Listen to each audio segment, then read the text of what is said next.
The Boy Who Became a Cannibal.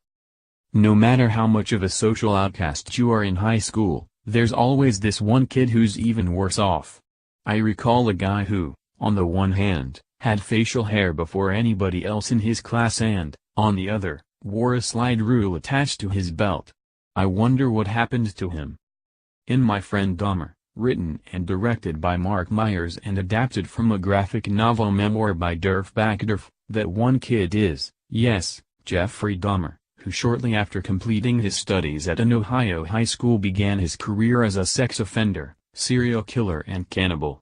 In this account, the teenage Dahmer is a withdrawn fellow who dissolves roadkill and acid in a shed behind his house and indulges in attention-getting classroom antics. For these he is adopted, in a sense, by 3 other nerds. Their mischief-making alternates with sometimes grisly scenes in which Dahmer contends with emerging obsessions. When a disturbed schoolmate cuts open his palm and drinks the blood, the others disperse, but Dahmer stands staring, transfixed. This film is sensitively wrought. It's credible in its evocation of mid-70s suburbia. The acting is excellent throughout, and Ross Lynch in the role of Dahmer elicits genuine sympathy for an increasingly lost but not yet monstrous soul. But in abandoning the subjective perspective of the graphic novel, My Friend Dahmer feels a little lacking in purpose.